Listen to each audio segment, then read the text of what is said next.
पता चलता है। तो जैसे ही भगवान अंदर गए, अरे वृंदा ये वो कहते हुए, तो उनको लगा कहीं ना कहीं तो गड़बड़ है। इसलिए उसी समय उन्होंने क्या करें कि भगवान को पहचान लिया, पतिव्रता थी ना, पहचान लिया और कहने लगी आ जाओ महाराज, युद्ध करके थके हुए होंगे।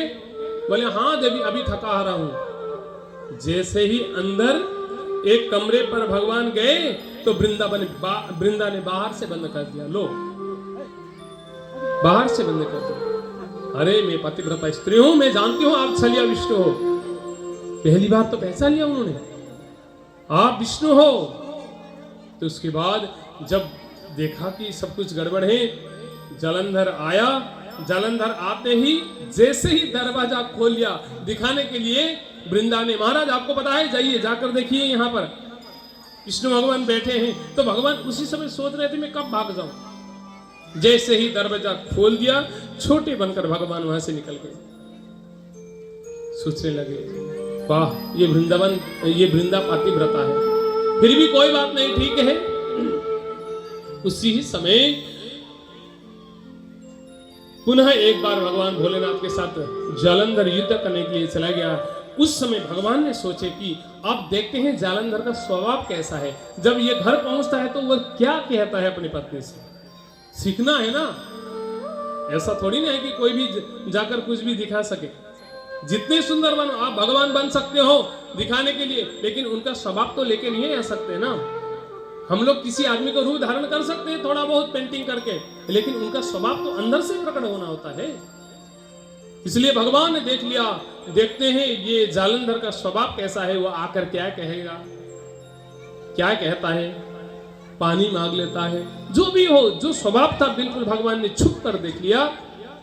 आज जालंधर ने कहा देवी मैं भोलेनाथ के साथ युद्ध करने जा रहा हूं, तुम चिंता मत करो, मैं वापस आ जाऊंगा। सब कुछ भगवान ने सुन लिया और उसी समय भगवान ने सोचे चलो ठीक है, अब कम से कम कितने देर में हमें आना है। अभी अभी गए हैं, अभी अभी लौटकर अगर मैं अंदर जाऊं तो गड़बड़ हो जाएगा। इसलिए एक समय तय कर लिया भगवान ने।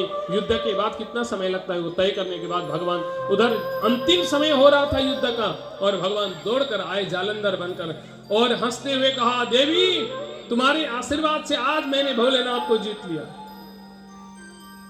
अरे देवी मुझे बहुत अच्छा लग रहा है, तुम पतिव्रता हो ना, इसलिए तुम्हारे, अरे जब तक तुम हो ना देवी मुझे संसार में कोई कुछ नहीं कर सकता, तुम चिंता मत करो। उनको ऐसा लगा सच ये मेरे पति है, क्योंकि स्वभाव भी मिल रहा है, स्वभाव सब कुछ मिल रहा था।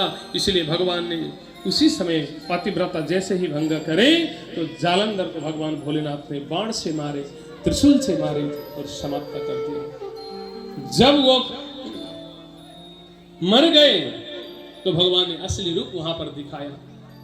रोने लगी, अरे भगवान आप परमात्मा होकर भी मुझे झूठ बोल दिया, आप मेरे पतिव्रता को भंग कर दिया, मैं आपको श्राप देती हूँ, आप तो पत्थर के समान हो भगवान, आप पत्थर बन जाओ।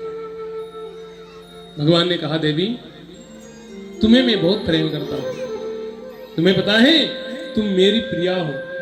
तो उन्होंने कहा अरे भगवान कुछ भी कहो, मैं इतनी दूर चली जाऊंगी, ये रूप में नहीं रहूंगी कभी जीवन में, एक वृक्ष बनकर बैठ जाऊंगी। भगवान ने कहा तुम जहां भी वृक्ष बनकर जाओगी ना, मैं खेलते हुए उसी वृक्ष के तलहटी पर बैठूंगा और वहीं रोज नाचूंगा, वहीं खेलूंगा, लेकिन तुम्हें नहीं छोड़ सकता। और देवी तुमने कहा है मैं वृक्ष बन जाऊंगी, ठीक है, तुम वृंदा हो, वहां बन बन कर बैठना और मैं वहीं पर खेलने के लिए पहुंच जाऊंगा। जब तक तुमने मुझे श्राप दे दिया पत्थर बन जाओ, ठीक है देवी, लेकिन उस पत्थर के ऊपर अगर किसी ने तुम्हारे पत्ते ऊपर नहीं रखे तो मैं संतुष्ट कभी नहीं होने वाला। इसलिए वृंदा देखिए, इसलिए शालिग्राम के ऊपर भगवान शालिग्राम रूप होकर आए, वहां पर शालिग्राम के ऊपर आपको एक न एक तुलसी पत्र देना ही होगा। और भगवान ने कहा जब तक वृंदा तुम्हारे पत्ते हमारे ऊपर ना रख दे तब तक मैं भोजन भी ग्रहण नहीं करूंगा, मैं इतना प्रेम करता हूं तुम्हें। वृंदा ने कहा मैं बहुत दूर चली जाऊंगी। भगवान ने कहा ठीक है जाओ तो सही, फिर मैं अगर वहां नहीं आया तो। बस वृंदा गई, बन बनकर बैठी और भगवान मथुरा में जन्म लिया और धीरे धीरे धीरे भगवान वहीं पहुंच गए। कहां? वृंदावन। बोलो वृंदावन धाम की।